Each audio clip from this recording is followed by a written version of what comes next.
What's up, everybody? John from Florida Moto Talk here. Got a very special episode for you today.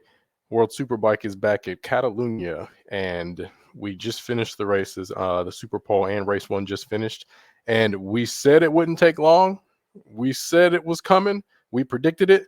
Toprak Razgatlioglu has went pole and also won race one.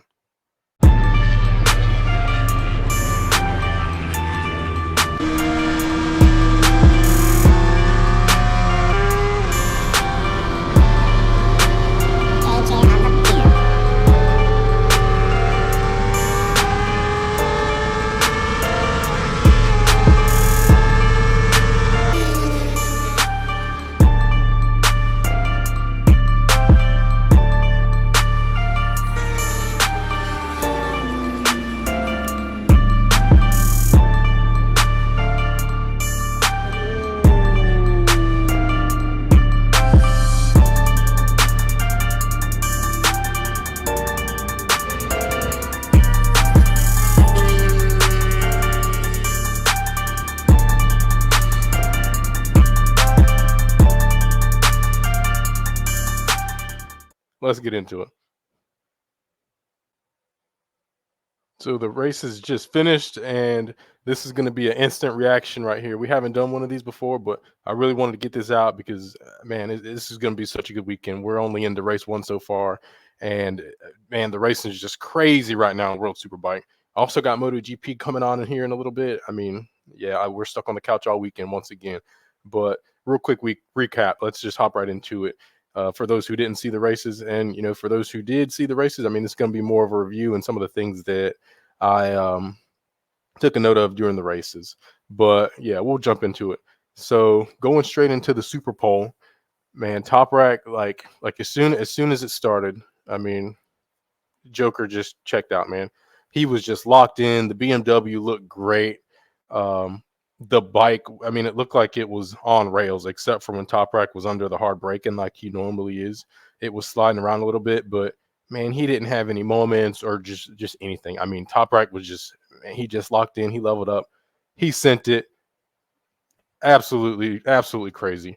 Got a track record. Dude threw down a 139.489 and put a whole 10th on Nicolo Beluga, who was right behind him in second place. Third place was Iannone. And man, Iannone too, just straight up class. I mean, this guy's been banned, had that whole thing going on, and he just hops back into this bike, hops back into this scene, and man, it's just crazy. He's just sending it. And I mean, he looks like he hadn't missed a day of racing. I don't know what this guy's been doing the whole time he's been banned, but I mean, he didn't lose a step. But yeah, Toprak looked great. His teammate right behind him, Vandermark, also on the Beamer. And as soon as they hit the track, I mean, Toprak and VDM, they were working together. Clearly, they were working together. Toprak was just doing his thing, kind of helping Vandermark around. And at first, I didn't know if it was something that they were doing like intentionally, kind of doing like a, if they were trying to give each other a tow or whatever. But then they both pitted in at the same time, and then once they get back in the pits, Toprak runs over to Michael, and he just starts talking to him, and they got the audio, and it was pretty cool. I mean, Toprak's like, "Hey, man," he's like, he's telling him about his lines, and he's like, "Hey, you tighten this line up through this turn right here." I mean, he's like, "You're gonna save lots of time." Vandermark's like, "Heck yeah, okay, we're gonna do it," and it was pretty cool to see that, and you kind of seeing more of Toprak's personality, and we don't see that a whole lot within the teams at all. I mean, some of these guys, man, you wouldn't even know they were teammates. I mean, nonetheless, friends. I mean, they're seems like some of these teammates are enemies. But yeah, Toprak definitely showing his class and helping out his teammate. Took the time to go over there and say, like, "Hey, like, this is what you need to do." And then they went right back out together and started doing their thing. So definitely a team effort. Vandermark brought it back fourth place in the Superpole, which, I mean, just missed the podium too. Not even a 10th. And man, it was just real crazy to see that just that level of teamwork between them for sure. Or well, yeah, looking at the times, yeah, from Iannone to Vandermark, yeah, like a 10th and a half. Crazy, man. But Beamers are just there. I don't know what sort of changes they made, but they were there. We saw it coming. It's just going into race one, it's already setting up to be fireworks. Just super pumped to watch that race. Let's see who else was out there. Ray was in pretty big trouble for most of the time. I mean, he was having little flashes here and there. It looked like he might actually do something, but yeah, he ended up just struggling. Didn't get it done. He's down in 13th. Couple, yeah, couple Yamahas ahead of Ray. He's got a lot of work to do. Who else was down there? Same thing. Bautista down in 11th, just missed the top 10. Bunch of V4s ahead of him too. Also struggling. He's got a lot of work to do. Yeah, I don't know what's going on with those guys right now either. They need to make a couple changes. We know that Batista's still dealing, with the extra added weight of the bike. As far as Ray, he's just working to get that setup figured out. And I mean, he's coming from ZX10. He's been riding that bike forever. Now he's having to, in his sort of old man phase of racing, has to adapt his entire style to a new bike. And yeah, something's definitely not gelling right there.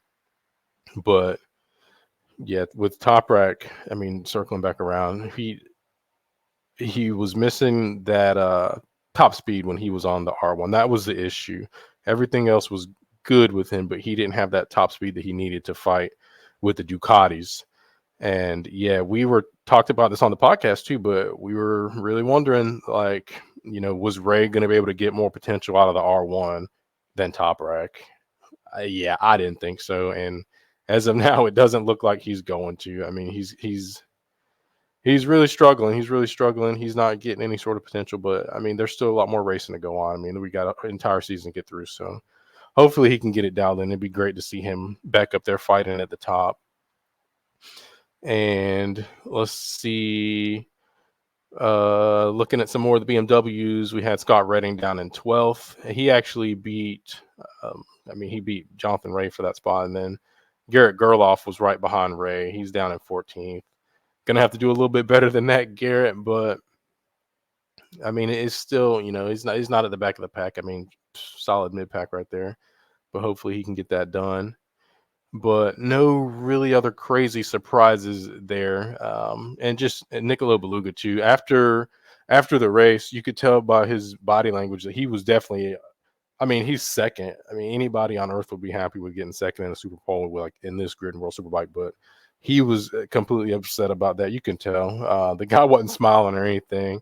So there's something going on with him too. I mean, the results don't show it, but he obviously felt that he could do better. And I mean, he did look really comfortable spinning laps out there on that V4. So I'm going to assume that there's probably some issue with setup or maybe something that they need to get worked out so that he can make that extra step and find that 10th to get up there with Toprak. But definitely going to be some fireworks going into the second race. And there was. And so going into race one, what a good freaking race. Toprak start on pole. Race starts. He gets a really good start and just got out in front. Didn't really have any drama from anyone throughout, those first few turns. But Toprak got out there, got it done. And then he was running pretty good, but he had Sam Lowe's right behind him who, man, he looked really good too. I don't know where that came from either, but Lowe's was flying on the Ducati. Ended up taking Toprak, and then he pretty much just started checking out. Iannone was right there behind them, sort of watching the drama unfold. He was watching, Lowe's and Toprak because they were sort of in it for a little bit. And then Lowe started pulling out. But Iannone was in third, so he was in perfect position just to kind of hang out and just kind of watch them do their thing. But yeah, really good first couple laps. Ray's nightmare weekend just pretty much continued. I wouldn't even say, oh man, because I mean, back at Phillip Island, nightmare, and then coming out of the Superpole, didn't get it done, and then yeah, I mean, he is just really struggling. But he had some sort of technical issue, and ended up just pitting in lap one, and then that was the end of his race. Another DNF, did not finish, and as the race continued, Lowe's was on track to go ahead and just do his thing, keep his head down, if he would have ran a clean race, he probably would have got it done because he looked that good out in front. But before you know it, I mean, he was off the track. Before you know it, he was off the track, and then by that point, um, Beluga had moved up as well. But yeah, Sam Lowe's just runs out. He had it. He was in perfect position to get it done. Ended up running out. Gave way for Niccolo Beluga to move up, and then he actually gave Beluga the lead for a while. And so Beluga, same thing, looked like he was about to go check out, but late race, and we had heard that the BMWs had issues with that, with tire degradation and just losing grip near the end of the race. And we were wondering if the same thing was going to happen with Top Rack, especially since Niccolo had took the lead and he was on a mission. He had his head down. He was getting it done. But coming into those last couple laps, his pace his pace slowed, but it was like stabilized. So I was wondering, I'm like, is Bulaga, is he just managing the race at this point, or is he having an issue and trying to deal with grip? Like, did he push a little bit too hard, a little bit too early? And coming into the last couple laps, that question got answered because Top Rack was behind him. He was down by a pretty good margin too. And then you just see Top Rack start reeling him in. Top Rack was down by about a second and a half. And then Top Rack just put his head down and just started throwing down these burners, just burner laps. Just he was locked in again. Started reeling in Beluga. 2 laps left. Gets right up on him. Last lap, passes him. Crazy, absolutely crazy. And Beluga knew it was coming too because you can see him, like, Top Rack made the pass, but Beluga almost, it looked like he just moved out of the way at that point. He was like, I can't even fight. Like, you can call it a pass, but it looked like Beluga just literally just moved to the right and then just let Top Rack on through and then got back in behind him and finished out his race. And he was just accepted that second place. So yeah, I would assume, his tires were done at that point. Just didn't manage the race very well.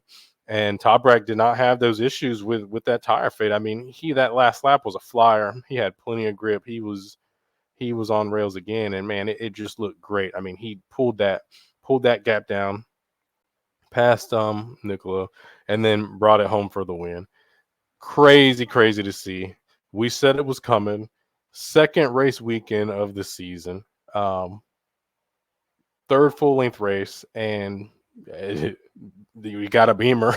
We got a beamer in first place, man. Not only did they get the pole, but I mean, Top Rack brought that thing home. So BMW win. Great freaking job. Amazing work that BMW's been doing. Top Rack as well. Clearly, the team's been working hard to work on the issues that Top Rack was bringing up to them. And man, it was hard, like, not to just freaking yell, because I mean, there's a lot of doubters out here, a lot of people doubting the BMW and what sort of potential it had. But I mean, the potential's there. They just needed the rider. They got the rider now. And, he's trying to bring Vandermark along with him. Vandermark didn't have such a strong finish, but he finished down in 6th. But, I mean, top BMWs right there. Redding, Gerloff didn't have like the best finishes. Gerloff was down in 12th, and then Redding was down in 17th. So they got a lot of work to do going into race 2. But like I said, we got a lot more racing to go on. And Top Rack right now, he's just proven that it doesn't matter what bike you're on, man. I mean, in World Superbike, it's gonna be the rider that makes the difference. Gonna be the rider. Man, I mean, just watching him ride that BMW, I mean, he looks at home on that thing this weekend. He's braking, just his braking. I mean, his braking's always ridiculous, but even on that Beamer, I mean, it looks like it's not moving around a whole lot. I mean, you just see when he's on the brakes really hard, like the back end, it comes up just a little bit and kind of bounces, and then he just sits that thing back down, and he's just back on the gas. But he's got all the throttle that he needs. I mean, the suspension looks set up real nice. He looks really, really comfortable on that bike. And at the end of the race, so Toprak first, Nicola Beluga second, and then Bautista moved up to third. Bautista also had a really good run. He pretty much fought through the pack the entire race. Looked like he was playing a video game, and he had lots of late pace too. He looked really, really good. If he had got a better start on the grid, it would have been a good fight. It would have been a good fight for first, and probably going to see that fight going into race 2. I mean, because Bautista looked good, and he's traditionally fast here. So yeah, man, it just can't wait. Can't wait to get the rest of these races for the weekend. Today's Saturday. Got 2 more races to go tomorrow. Still have MotoGP. Who else was in the list? We got Alex Lowe's. He finished down in 6th. I didn't really see him being super strong. I mean, he still had a great race, but I didn't really see him fighting for a podium or anything this weekend. Axel Bassani on the ZX10, he was down in 10th. I do expect him to start getting a lot better as the season goes on. He's got a lot of talent. Who else? Honda. Top Honda was up in 13th. Didn't really expect a whole lot from Team HRC either. And man, just Scott Redding, what was going on with him? He's really struggling, but hopefully we can get that dialed in. And watching Nicola Beluga in the post-race interview, he was still mad, just like in the Superpole interview. He was just upset with the bike. And even in the highlights, you could see after the race, I mean, he got second place, nothing to be mad about, but he's just smashing the bike, smashing the screen like Toprak did. So there's something going on with his setup, probably something going on with the tire wear too. But if they can identify the problem, I mean, he can definitely find a little bit of time that he needs. Toprak put 8/10 on him for that win. So, I mean, that's a pretty good margin, and he did that in the last lap. So, yeah, Aruba Racing, I mean, a little bit of work. I mean, they still put 2 bikes in the top 3. They put 2 bikes on the podium. So, it's not like they're far off or anything, but Nicola feels like he can get a little bit more out of that bike. He felt like he should have had more. He wasn't happy with that result. So, we'll definitely see him fighting tomorrow, too. And Iannone, definitely should mention him. He finished 4th for top independent. And once again, it cannot be overstated how this guy's, I mean, it's just crazy, this level that he's competing at, man. He's been out of the game for so long, and he's just throwing it down right now. I mean, he's locked in. But yeah, we got as far as manufacturers go, we got the BMW number 1. Absolutely insane. Closest Beamer was down in 9th, Vandermark's teammate. But after that, 3 Ducati V4s chasing Toprak for the win. We pretty much figured that. Top R1, Andrea Locatelli. Solid run from him too. Top R1, Eger was next, down in 8th. So yeah, overall, great. Man, what a good race. It's good to see hard work pay off with Toprak and BMW making just these crazy steps. Ducati, they're always going to be there. They're going to stay there. It's just a matter of who gets dialed in more. And judging by how Bautista was looking, yeah, I expect a lot from him. Definitely going into the short race, and I expect a lot for him into the second race, full length. Also Beluga too, and there's no reason not to expect Toprak to be there. So for for the sprint race, that could go either way, but Toprak with the track record, so my money's going to be on him to get it done. For the long race, I think that they're going to give a little bit more. They're going to give a little bit more resistance to Toprak going into the short race, and by them I mean the Ducatis. We got 3 very strong Ducatis that are up there, so I think there's going to be a dogfight for the full length race too. But I think Toprak should be able to get it done. But we're probably going to see the same top 4 again. I would say would be my prediction. But yeah, I predict probably Toprak for the win, and then I'll give second to Bautista, and then probably third is going to be Beluga if they can't get those issues dialed in. Top independent, I don't see anybody beating Iannone for it again because Joker's flying. But yeah, just a quick video. Thanks for sticking with me and watching this, and we'll probably do a MotoGP race recap during the video that we're going to put out next week. Got something real special planned for you. And we'll probably try to get out another just real quick recap for the sprint race and the full length race tomorrow. MotoGP out now. Don't miss that either. But hopefully you guys enjoyed. If you got any questions or anything, leave them in the comment. We can talk bikes. But yeah, thanks for joining us, and we will see you on the next one.